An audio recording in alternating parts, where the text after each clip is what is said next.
বন্ধুরা, ধোসা আমরা বাড়িতে সবাই বানাতে পারি না এবং খেতে খুবই পছন্দ করি। এটা বানাতে একটু বাড়িতে সমস্যা হয়, তো আমি সেই সমস্যার সমাধানের জন্য আসলে খুবই একটা সহজ পদ্ধতিতে আমি ধোসা বানানো শেখাবো, আপনারা অবশ্যই শিখতে পারেন। তো আমি এখানে প্রথমে 1 কাপ আমি সুজি নিয়ে নিয়েছি, যে মিহি সুজিটা হয় সেটা আমি নিয়ে নিয়েছি।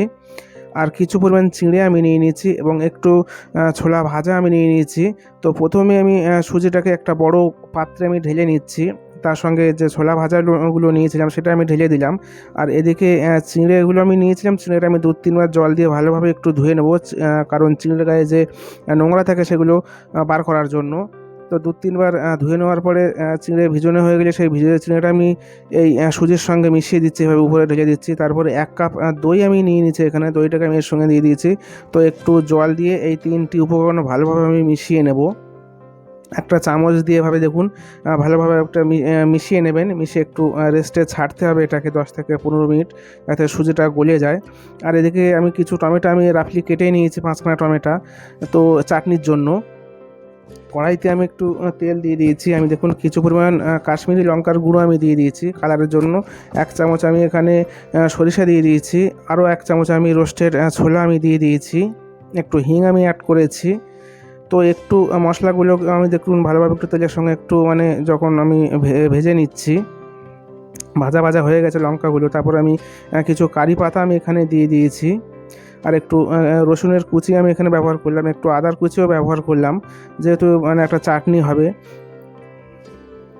তো দেখুন সমস্ত উপকরণগুলো আমার এখানে ভাজা ভাজা হয়ে গেছে। তারপরে আমি টমেটোগুলো আমি এখানে ঢেলে দিলাম এবং টমেটো দেওয়ার পরই লবণটা আমি অ্যাড করেছি, পরিমাণ মতো লবণ আমি দিয়ে দিয়েছি।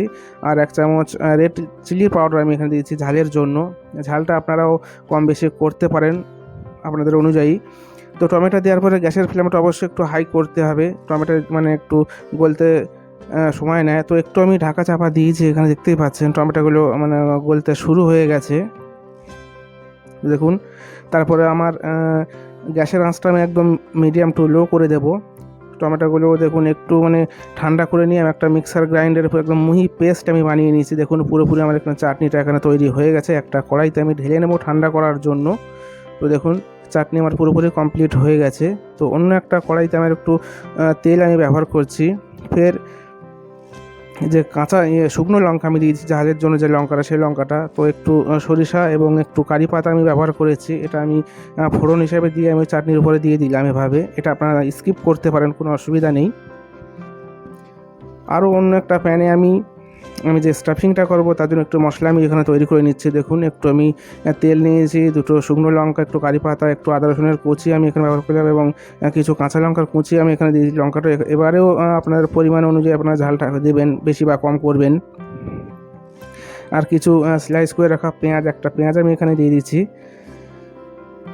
তো পেঁয়াজের সঙ্গে সমস্ত উপকরণগুলো ভালোভাবে নাড়তে হবে। দেখুন পেঁয়াজটা এখানে পুরোপুরি গলালে হবে না, পেঁয়াজটা একটু কাঁচা কাঁচা থাকবে। তো একটু পরিমাণ মতন লবণ আমি ব্যবহার করছি, একটু হলুদ পাউডার আমি দিয়ে দিচ্ছি, আর একটু 1/2 চামচ লাল লঙ্কার গুঁড়ো আমি দিয়ে দিয়েছি। তো দেখুন মশলাটা পুরোপুরি আমার এখানে তৈরি হয়ে গেছে, পেঁয়াজটা একটু কাঁচা কাঁচা আছে। তারপর আমি 4 পিস আলু আমি এখানে সিদ্ধ করে রেখেছিলাম, আলুগুলো এভাবে হাতের সাহায্যে একটু ম্যাশ করে দানা দানা থাকবে এভাবে দিয়ে দেবেন। পুরোপুরি মিহি আলুগুলোকে করিনি, আমি হাত দিয়ে জাস্ট এভাবে ভেঙে দিয়েছি, কারণ স্টাফিংটা যে ধোসার হয় সেটা একটু আলুটা দলা দলা থাকলেই ভালো হয়। তো দেখুন মশলার সঙ্গে আলুটা আমার পুরোপুরি এখানে একদম শুকনো শুকনো হয়ে গেছে এখানে। তো একটু জল আমি দিয়ে দিচ্ছি, যাতে একটু গায়ে গায়ে হয়, আলুটা বেশ একটু আঠা সাটা হয়। তো দেখুন আলুটা আমার একটু ভিজে ভিজে এখানে হয়ে গেছে। তো স্টাফিংটাও আমার এখানে পুরোপুরি রেডি হয়ে গেছে। তো একটু ধনিয়া পাতার কুচি দিয়ে আমি নামিয়ে নিয়েছি। আর এইদিকে 10 থেকে 15 মিনিট আমি যে ব্যাটারটা রেখেছিলাম না সুজি, সেটা দেখুন সুজি পুরোপুরি একদম জলটা পুরো টেনে নিয়েছে আর সুজিটা ফুলেও গেছে। তো একটা মিক্সার গ্রাইন্ডার জারে আমি এটাকে পুরোপুরি দিয়ে দিচ্ছি, এটাই জাস্ট ব্যাটার হবে। তো পরিমাণ মতন একটু জল আমি দিয়ে দিচ্ছি, দিয়ে একদম একদম মিহি পেস্ট আমি বানিয়ে নেব এভাবে। দেখুন একদম একটা পেস্ট আমার এখানে হয়ে গেছে, খুব গাঢ় নয় এবং খুব পাতলাও নয়, একটা ঠিক থেকে ব্যাটার আমার এখানে তৈরি হয়ে গেছে। আমার এখানে চাল ভেজানোর কোনো সমস্যাই আমার এখানে থাকলো না। আর একটু বেকিং সোডা বা বেকিং পাউডার আমি 1/2 চামচ দিয়ে দিয়েছি। তারপর একটু জল আমি ব্যবহার করে এর সঙ্গে হাত দিয়ে ভালোভাবে এটাকে মিশিয়ে দেবো। ঘরে না থাকলে এটা একটু ইনো ব্যবহার করতে পারেন, কোনো অসুবিধা নেই। তো দেখুন ব্যাটারটা আমার এখানে রেডি হয়ে গেছে। আরও পরিমাণ মতন লবণ আমি এর সঙ্গে অ্যাড করলাম। একটু টেস্ট করে দেখে নেবেন লবণটা কেমন হয়েছে, তারপরে আপনারা লবণটা ব্যবহার করবেন। তো দেখুন ব্যাটারটা আমার পুরোপুরি ঠিক থেকে হয়ে গেছে। এখানে দেখুন খুব গাঢ় নয়, খুব পাতলাও নয়। তো এবারে ধোসা তৈরি করার পালা। এভাবে দেখুন একটা ধোসা ফ্রাইং প্যান আমি নিয়ে নিচ্ছি। একটু জল আমি স্প্রিঙ্কিল করে দিয়ে দিচ্ছি। তারপর একটা শুকনো কাপড় দিয়ে এভাবে মুছে নিতে হবে। নিয়ে 1 চামচ ব্যাটার আমি এখানে দেবো। এটা আমি ছোটো বানাবো বলে 1 চামচ আমি দিয়ে দিচ্ছি। তো দেখুন এবার ঘুরিয়ে ঘুরিয়ে পুরো একটু বড় করে পাতলা করে নিতে হবে। এটা ছোট একটু ধোসা হয়েছে। তো তারপরে আপনি এভাবে চামচ দিয়ে বা খুন্তি দিয়ে উল্টে দেবেন।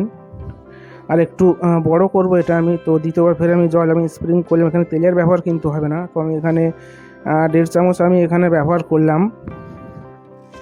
এভাবে চামচ দিয়ে একটু ঘুরিয়ে ঘুরিয়ে এভাবে দিয়ে দেবেন। একটু যতটা সম্ভব আপনারা পাতলা করে বড় করবেন, এটা একটু মুচমুচেও হবে। এভাবে দেখুন যতটা সম্ভব আপনারা পারবেন। তো ধোসাটা এদিক ওদিকে করে একটু সব দিকটা ভালোভাবে আঁচে একটু ধরে ভেজে নেবেন এভাবে আমার মতন। তো এখানে আমি আলুটা আমি এর উপরে দিচ্ছি না, যেমনভাবে স্ট্রিট ফুডে আলুটা এর উপরে দিয়ে রোলটা করে দেয়। তো আমি এখানে ডাইরেক্ট এভাবেই নামাচ্ছি। আলুর সঙ্গে আমি এভাবে সার্ভ করব। আপনারা চাইলে এর উপরে আলু দিয়ে ওটাকে রোল করতে পারেন, কোনো অসুবিধা নেই। যেহেতু আলুর স্টাফিংটা আমার তৈরি এখানে হয়ে গেছে, চাটনিও তৈরি হয়ে গেছে, আমি এভাবেই সার্ভ করব। আপনারা পারলে অবশ্যই দেবেন। আর ভিডিও ভালো অবশ্যই লাইক করবেন, শেয়ার করবেন, আর আমার চ্যানেলকে সাবস্ক্রাইব করে যাবেন। ধন্যবাদ।